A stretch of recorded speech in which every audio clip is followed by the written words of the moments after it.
Today we are reading The Everywhere Bear by Julia Donaldson and Rebecca Cobb. With her pointy blue shoes and her hair in a bun, Mrs. McAllister teaches Class 1. That's Ollie and Holly and Josie and Jay, Leo and Theo and April and May, Billy and Lily and little Lee Woo, Daisy and Maisie and Matt, who is new, Hannah Hazala, Callum and Claire, Kevin and Bev and the Everywhere Bear. The Everywhere Bear has a home on a shelf, but he doesn't spend very much time by himself. For each boy and girl in the class is a friend, and he goes home with one of them every weekend. On Mondays they carry him back to Class 1 and tell all the others the things he has done. He has bus rides with April and horse rides with May. He eats burgers with Billy and jelly with Jay. With Lee Woo he's a pirate, with Kevin a king, and Callum and Claire push him high on the swing. He bounces with Bev and does handstands with Holly. He likes playing football with Maisie and Ollie. He always makes dens when he goes home with Daisy. At Lily's they let him be lovely and lazy. With Leo and Theo he tinkles a tune.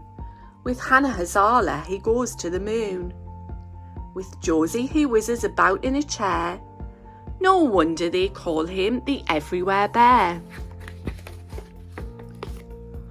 One rainy morning, the new boy called Matt was splashing to school when he spotted a cat. And when he bent over to give it a cuddle, the Everywhere Bear tumbled into a puddle. Just round the corner, a driver called Pete sat in a van painting stripes on the street. Matt got to school and sat down on the chair. He opened his bag and the bear wasn't there. Nobody knew that the poor little fellow, just like the street, had been painted bright yellow. Nobody saw when a river of rain washed him and whooshed him head first down the drain. And no one was there when the bear with the stripe, dirty and dizzy, splashed out of the pipe. The water was wild and the weather was wet when Jim, Jeff and Jonathan hauled in their net. Waves rocked the boat and a storm filled the air. None of them noticed the Everywhere Bear. Back in the harbour, Mohammed Hussein lifted the fish off the boat with his crane. "Give me 2 boxes," said old Mrs. Bishop, and she cheerfully wheeled them away to her fish shop. She started unpacking, then muttered, "That's odd. There's a bear wrapped in seaweed between these 2 cord." Out of the fish shop and into the skip, into a lorry and off to the tip. "Aha!" squawked a seagull called Solomon Shriek. "I smell fish," and he picked up the bear in his beak. They flew over treetops and over the town, and the bear saw his school when he dared to look down. Then Solomon perched on the roof of a shop. "This isn't fish," and he let the bear drop. Then a very kind lady called Bethany Burke picked the bear up on her way into work. Each Friday morning, Class 1 pays a visit to one of their favourite places.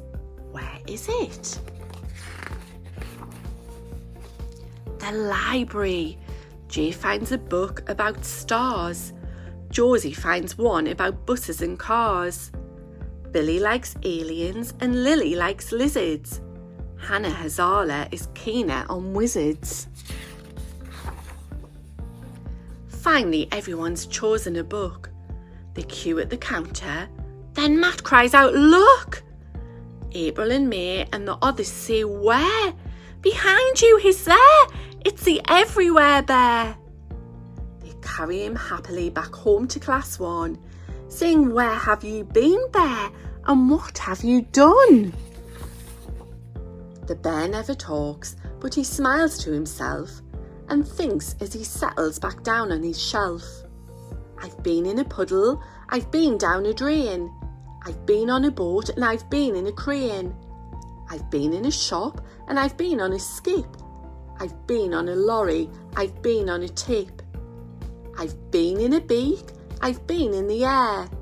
No wonder they call me the Everywhere Bear."